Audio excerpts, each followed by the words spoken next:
स्वागत है आप सभी के अपने चैनल ज्ञानदीप सक्सेस पॉइंट में। आज हम लोग सक्षमता परीक्षा के प्रैक्टिस सेट 6 लेकर आए हैं, जिसमें भारतीय राष्ट्रीय आंदोलन, सामान्य विज्ञान, भूगोल, करंट अफेयर्स एवं सामाजिक विज्ञान से कुछ महत्वपूर्ण प्रश्न लेकर आए हैं जो आपके परीक्षा में उपयोगी साबित होंगे।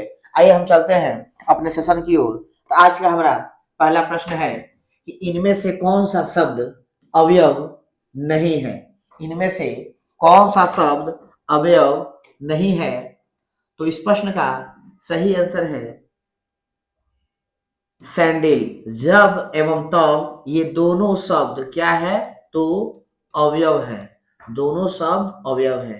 प्रश्न कह रहा है कि इनमें से कौन सा शब्द अवयव नहीं है, तो सैंडल हमारा प्रश्न होगा, क्योंकि यह लिंग या वचन के कारण इसके अर्थ बदल सकते हैं, लेकिन जब एवं तब लिंग वचन कारक के आधार पर इनका अर्थ नहीं बदलता है, इसलिए क्या है, यह अवयव शब्द है।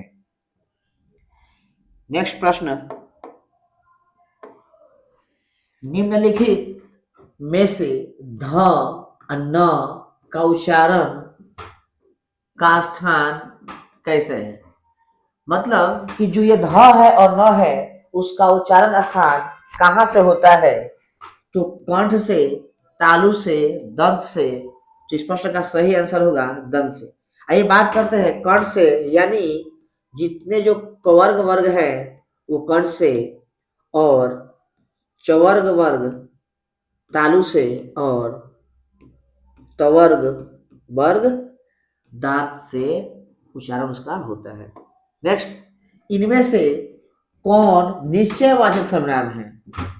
निश्चयवाचक सर्वनाम पूछा गया है। यह, क्या, कोई, या इनमें से कोई नहीं, एक से अधिक। हम जानते हैं कि सर्वनाम जो है उसमें निश्चयवाचक जो सर्वनाम है उसमें जो यह है वह निश्चित सर्वनाम है, वही क्या एवं कोई अनिश्चयवाचक सर्वनाम होता है। संज्ञा के बदले में जो शब्द प्रयुक्त करते हैं उसे सर्वनाम कहा जाता है। जैसे वह खाता है, राम खाता है।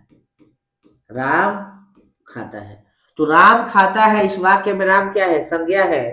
राम के बदले में जो शब्द हम लिखे हैं कि वह खाता है, वह खाता है, यह क्या है? सर्वनाम है। वही बात करें विशेषण की, तो जो संज्ञा एवं सर्वनाम की जो विशेषता बतलाता है उसे विशेषण कहते हैं। जैसे राम अच्छा लड़का है। राम अच्छा लड़का है, तो राम अच्छा लड़का है, इसमें अच्छा विशेषण होता है। नेक्स्ट प्रश्न, इनमें से कौन गुणवाचक विशेषण है? विशेषण के ही प्रकार होते हैं, उनमें क्वालिटी यानी कि इसमें से पूछ रहा है कि क्वालिटी एवं गुणवाचक विशेषण है। तो नया यानी कि न्यू, पुराना ओल्ड, चार यानी कि फोर। तो जो ये चार है वह संख्या यानी क्वांटिटी, संख्यावाचक विशेषण है। बात करें नए एवं पुराने, तो यह दोनों क्वालिटी बताता है किसी वस्तु की कि वह वस्तु नई है या पुरानी। तो नई एवं पुरानी दोनों क्या है? गुणवाचक सर्वनाम है। इसलिए इस प्रश्न का सही आंसर ऑप्शन नंबर डी होगा। नेक्स्ट प्रश्न क्यों चलेंगे, इनमें से कौन समूहवाचक संज्ञा है? इनमें से कौन समूहवाचक संज्ञा है? तो गंगा, सभा, सोना। बात करें गंगा की, तो गंगा प्रोपर नाउन है, यानी व्यक्तिवाचक संज्ञा है, जिसमें एक विशेष नदी का जिक्र किया गया है।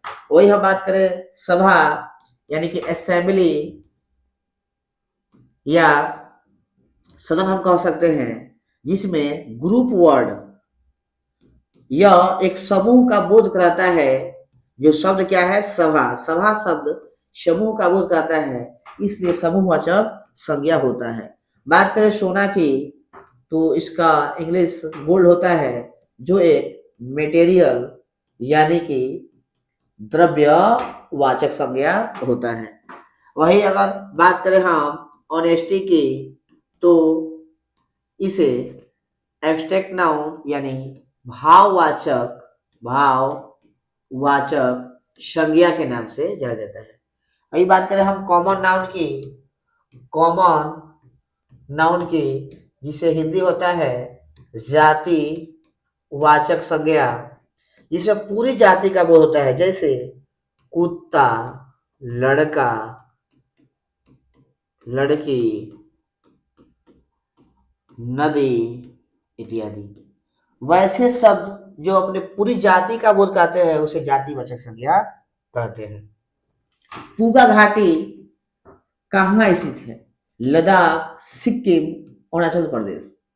तो इस प्रश्न का सही आंसर है कि पूगा घाटी लद्दाख में स्थित है। नेक्स्ट प्रश्न, निम्न में से कौन सा वायु जनित रोग है? इनमें से कौन सा रोग है जो वायु के कारण यानी वायु के कण के द्वारा एक व्यक्ति से दूसरे व्यक्ति में संक्रमण के कारण फैलते हैं? तो वह कौन सा रोग है? तो खसरा है। खसरा बीमारी है जो वायु जनित है, यानी कि हवा में जो कण होते हैं उनमें कण के माध्यम से एक व्यक्ति से दूसरे व्यक्ति में संक्रमक के रूप में फैलते हैं। नोबेल अर्थशास्त्र पुरस्कार 2023 के लिए किसे सम्मानित किया गया? नोबेल अर्थशास्त्र पुरस्कार 2023 के लिए किसे सम्मानित किया गया? जॉन फासे, नरगिस मोहम्मदी, क्लॉडिया गोल्डियन, इनमें से कोई नहीं या सब? तो इस प्रश्न का सही आंसर है कि क्लॉडिया गोल्डियन ने नोबेल अर्थशास्त्र पुरस्कार 2023 से सम्मानित हुए। न्यायिक जुडिशियल सर्विसेज सेवाओं में ईडब्ल्यूएस इकोनॉमिकल वीकर सेक्शन के लिए 10% 10% रिजर्वेशन यानी आरक्षण की घोषणा किसने की है? वह कौन सा राज्य है जिसमें 10% ईडब्ल्यूएस के लिए न्यायिक सेवाओं में आरक्षण दिया जाएगा? तो वह कौन सा सरकार है, कौन सी राज्य है? बिहार, उत्तर प्रदेश, उड़ीसा। तो हम इस प्रश्न का सही आंसर होगा बिहार। वह ऐसा राज्य है जो 10% आरक्षण अभी हाल ही में न्यायिक सेवाओं में देने का ऐलान किया है। ग्लोबल हंगर इंडेक्स 2023 में भारत का कौन सा स्थान मिला है? ग्लोबल हंगर इंडेक्स 2023 में भारत को कौन सा स्थान मिला है? किस रैंक पे जो हमारा देश है भुखमरी सूचकांक में हमारा देश कितने नंबर पर आता है? तो इस प्रश्न का सही आंसर है कि 111वां स्थान भुखमरी यानी कि ग्लोबल हंगर इंडेक्स में है। नेक्स्ट, सरस्वती सम्मान 2022 किसे मिला है? तो बात करें हम सरस्वती सम्मान की, तो सरस्वती जो सम्मान है वह शिव शंकरी या अरुंधति राय या डॉक्टर ज्ञान चतुर्वेदी किनको मिला है? तो शिव शंकरी को मिला है, जो यह तमिल लेखिका हैं जिन्हें सरस्वती सम्मान 2022 से सम्मानित किया गया है। विश्व में सर्वप्रथम लिखित संविधान का प्रारंभ किस देश में हुआ? वह कौन सा देश है जहां सबसे पहले संविधान लिखित रूप में लागू हुआ? बहुत सारे देश है जहां संविधान केवल मेमोरीज यानी कि यादें में जो वक्ता होता है, जो अधिकारी होते हैं, वह कानून अपने मन से ही प्रकट करते हैं और वह कहीं लिखा नहीं रहता है, मेमोराइज रहता है। तो वो ऐसी बात नहीं है। पूछ रहा है कि विश्व में सर्वप्रथम लिखित संविधान का प्रारंभ किस देश में हुआ? वैसा संविधान जो लिखित हो वो कहां से? तो अमेरिका 1788 ईस्वी में सबसे पहले लागू हुआ। वही बात करें कि सबसे बड़ा लिखित संविधान कहाँ का है? तो भारत का है, जिसे 1950 में लागू किया गया। नेक्स्ट, मायोग्लोबिन में कौन सी धातु होती है? तो इस प्रश्न का जवाब है कि मैग्नीशियम, लोहा, तांबा, ये तीनों ही पाई जाती है। अगला प्रश्न, बेंजीन में सिग्मा और पाई बंध की संख्या कितनी होती है? जो बेंजीन है, बेंजीन का सूत्र C6H6, इसे बोलते हैं बेंजीन।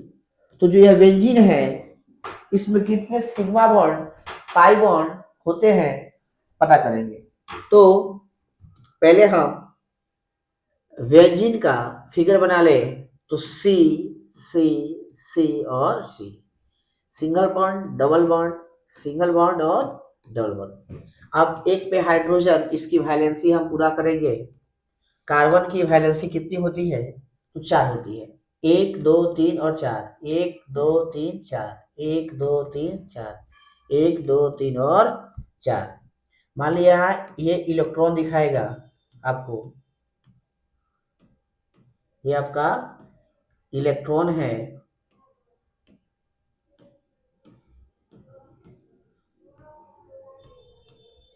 हो गया? तो पूछ रहा है कि इसमें सिग्मा बॉन्ड कितने हैं। सिग्मा बॉन्ड कितने हैं? चलिए, 1 2 3 4 5 6 7 8 9 10 11 और 1 12। यानी इसमें देखिए सिग्मा बॉन्ड 1 2 3 4, 4 यहाँ, 8 और 4 12, यानी कि 12 सिग्मा बॉन्ड तथा पाई बॉन्ड की संख्या इसमें कितनी होती है? तो आपको पाई बॉन्ड की संख्या हमारी 3 होती है। 1 2 और 4, 1 2 और 4। तो पाई बॉन्ड की संख्या कितनी होती है? 1 2 और सिंगल कितना है? 3। तो पाई बॉन्ड की संख्या कितनी होती है? 3, और सिग्मा बॉन्ड की संख्या 6। ये हमारा बेंजीन का संरचना है। तो इस प्रश्न का सही आंसर होगा 12 एवं 3। जो सिग्मा बॉन्ड की संख्या कितनी है? 12, और पाई बॉन्ड की संख्या कितनी है? 3। अगला प्रश्न, वरंधता नामक रोग को किस लेंस के प्रयोग द्वारा दूर किया जा सकता है? वरंधता नामक रोग को किस लेंस के प्रयोग द्वारा दूर किया सकता है?